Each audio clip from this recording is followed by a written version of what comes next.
ಅವಳೇಕೆ ಮೌನಿ. ಅಧ್ಯಾಯ 1. ಸೃಷ್ಟಿ ಸೃಷ್ಟಿ ಏಳು ಮೇಲೆ ಮಗಳೇ, ಇವತ್ತು ಯುಗಾದಿ ಹಬ್ಬ ಕಣೆ ಮಗಳೇ. ಏಳು ಮೇಲೆ ಎಣ್ಣೆ ಹಚ್ಚಿ ಸ್ನಾನ ಮಾಡಿಸ್ತೀನಿ. ಹೋಗಮ್ಮ, ಒಳ್ಳೆ ನಿದ್ದೆ ಬರ್ತಿದೆ ನನಗೆ. ನಿನ್ನ ಎಣ್ಣೆನ ನೀನೇ ಹಚ್ಕೊಂಡು ನೀನೇ ನನ್ನ ಪರವಾಗಿ ಸ್ನಾನ ಮಾಡ್ಕೊ.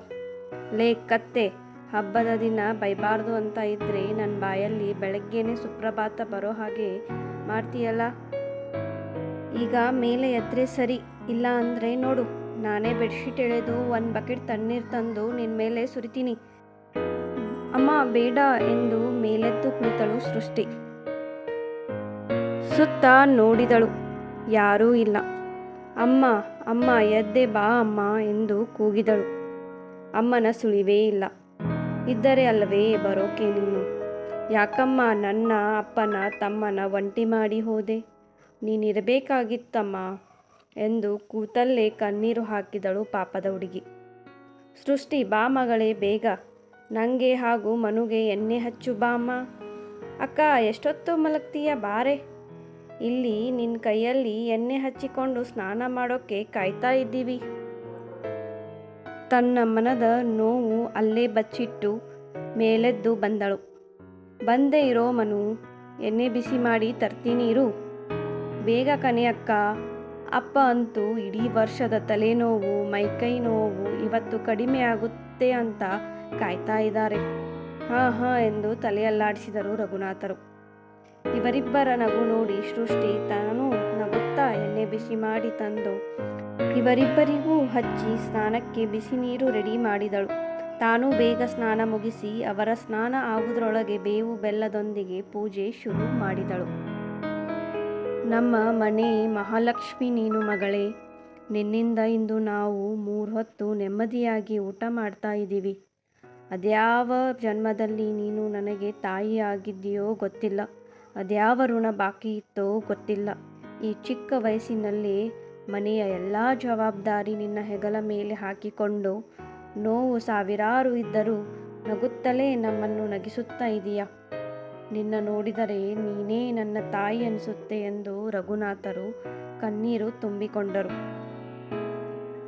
ಮನು ಕೂಡ ಅಕ್ಕನ ಕಷ್ಟ ನೋಡಿ ತಲೆ ಕೆಳಗೆ ಹಾಕಿ ಬಂದ ದುಃಖವನ್ನು ಮರೆಮಾಚಿದನು. ಛೇ, ಏನಪ್ಪಾಜಿ ನೀವು ಹಬ್ಬದ ದಿನ ಹೀಗೆ ಏನೇನೋ ಹೇಳಿಕೊಂಡು ಬೇಸರ ಮಾಡ್ಕೊಳ್ಬೇಡಿ. ಅಪ್ಪಾಜಿ, ನಿಮಗೆ ನಾನು ಗಂಡು ಮಗುವಾಗಿ ಹುಟ್ಟಿದ್ದರೆ ಇದೆಲ್ಲ ನನ್ನ ಕರ್ತವ್ಯ ಆಗಿ ಇರ್ತಾ ಇರಲಿಲ್ವಾ? ಈಗಲೂ ಹಾಗೆಯೇ ನನ್ನನ್ನು ನಿಮ್ಮ ಮಗಳು ಎಂದು ತಿಳಿಯದೆ ನಿಮ್ಮ ಮೊದಲ ಮಗ ಎಂದು ತಿಳಿಯಿರಿ. ಇದೆಲ್ಲ ನನ್ನ ಕರ್ತವ್ಯ. ಹಾಗೆ ಇದನ್ನು ಮಾಡೋಕೆ ನನಗೆ ತುಂಬ ಸಂತೋಷ ಇದೆ ಅಪ್ಪಾಜಿ. ಇನ್ಯಾವತ್ತೂ ನೀವು ಹೀಗೆ ಕಣ್ಣೀರು ಹಾಕಬಾರದು. ಹೇ ಮನು, ಭೂಮಿಯಲ್ಲಿ ಏನಾದರೂ ಹೊಸ ಲೋಕ ಕಾಣ್ತಾ ಇದೆಯಾ? ಅಷ್ಟು ದಿಟ್ಟಿಸಿ ನೋಡ್ತಾ ಇದೆಯಾ? ಬಂದೇ ಇರಿ 1 ನಿಮಿಷ ಎಂದು ರೂಮಿಗೆ ಹೋದಳು ಸೃಷ್ಟಿ. 2 ಕವರ್ ತಂದು ಒಂದು ಕವರ್ ರಘುನಾಥರಿಗೆ ಹಾಗೂ ಇನ್ನೊಂದು ತನ್ನ ಪ್ರಿಯ ತಮ್ಮನಿಗೆ ನೀಡಿದಳು. ಇದೆಲ್ಲ ಯಾಕೆ ತರೋಕೆ ಹೋದೆ ಮಗಳೇ? ಅವಶ್ಯಕತೆ ಇರಲಿಲ್ಲ. ಅಕ್ಕ, ನನ್ನ ಹತ್ರ ಸಾಕಷ್ಟು ಬಟ್ಟೆ ಇದೆ ಈಗ, ಯಾಕೆ ತಂದೆ ಇದನ್ನು? ಅದು ನನ್ನಿಷ್ಟ ಕಣೋ. ನನ್ನ ಜೀವಾಗಿರುವ ಜೀವಗಳಿಗೆ ನನ್ನಿಂದ ಈ ಪುಟ್ಟ ಉಡುಗೊರೆ. ಬೇಡ ಅನ್ನೋದು ಇಲ್ಲಿ ಬರಲೇಬಾರದು. ಸರಿ ಅಕ್ಕ, ನಿಂಗೆ ಎಲ್ಲಿ ಬಟ್ಟೆ? ಮನು ಕೇಳಿದ. ನಂಗ ಅಂಗಡಿಯಲ್ಲಿ ನೋಡಿದೆ ಕಣೋ, ಯಾಕೋ ಯಾವುದೋ ಬಟ್ಟೆ ಹಿಡಿಸಲೇ ಇಲ್ಲ. ಅದಕ್ಕೆ ಇನ್ನೊಮ್ಮೆ ನೋಡಿ ತಗೊಂಡರೆ ಆಯಿತು ಅಂತ ಬಂದ್ಬಿಟ್ಟೆ. ಪುಟ್ಟ, ನಿನ್ನ ಮನಸ್ಸು ಅರಿಯದೇ ಇರೋ ಅಷ್ಟು ದಡ್ಡನಾ ನಾನು? ನಿನಗೆ ನಿನ್ನ ಸಂತೋಷ ಆಸೆ ಅನ್ನೋದೇ ಇಲ್ವಾ ಎಂದು ರಘುನಾಥರು ಕೇಳಿದರು. ದೇವರೇ, ನನ್ನ ಅಪ್ಪಾಜಿ ಹಾಗೂ ನನ್ನ ತಮ್ಮ ನನ್ನ ಜೀವ ಹಾಗೂ ಜೀವನ ಎಲ್ಲ. ಅವರನ್ನು ಸದಾ ನೆಮ್ಮದಿಯಾಗಿ ಖುಷಿಯಾಗಿ ಇಡೋ ಶಿವ. ಬೇವು ಬೆಲ್ಲದ ಹಾಗೆ ಈ ಜೀವನ. ಸುಖ ದುಃಖ ಏನೇ ಬರಲಿ ಸಹಿಸೋ ಶಕ್ತಿ ನೀಡು ಭಗವಂತ. ನನ್ನ ಮಗಳು ತುಂಬ ನೊಂದ ಜೀವ, ಅವಳಿಗೆ ಒಂದು ಒಳ್ಳೆ ಜೀವನ ನೀಡಿ ಕಾಪಾಡು ದೇವರೇ. ಅಕ್ಕ ತುಂಬ ಕಷ್ಟಪಡ್ತಾ ಇದ್ದಾಳೆ. ನನ್ನ ಓದು, ಅಪ್ಪನ ಜವಾಬ್ದಾರಿ, ನನಗೆ ಬೇಗ ಒಂದು ಕೆಲಸ ಸಿಗೋ ಹಾಗೆ ಮಾಡು ದೇವರೇ ಎಂದು ಎಲ್ಲರೂ ಮಂಗಳಾರತಿ ಮಾಡಿ ದೇವರಲ್ಲಿ ಪ್ರಾರ್ಥನೆ ಮಾಡಿದರು. ಸರಿ ಅಪ್ಪಾಜಿ, ನಾನು ಕೆಲಸಕ್ಕೆ ಹೊರಡ್ತೀನಿ ಎಂದು ಸೃಷ್ಟಿ ಹೇಳಿದಳು. ಸರಿ ಕಂದ, ಹುಷಾರು, ಬೇಗ ಬಂದುಬಿಡು ಎಂದು ರಘುನಾಥರು ಹೇಳಿದರು.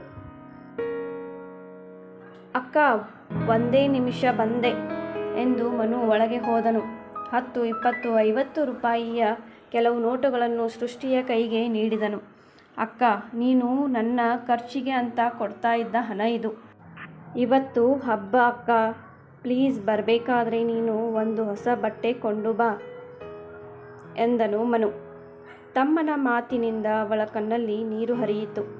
ಅವನನ್ನು ಅಪ್ಪಿ ಅವನ ಹಣೆಗೆ ಮುತ್ತು ಕೊಟ್ಟು ಸರಿ ಎಂದು ತಲೆ ಅಲ್ಲಾಡಿಸಿ ಹೊರಟಳು.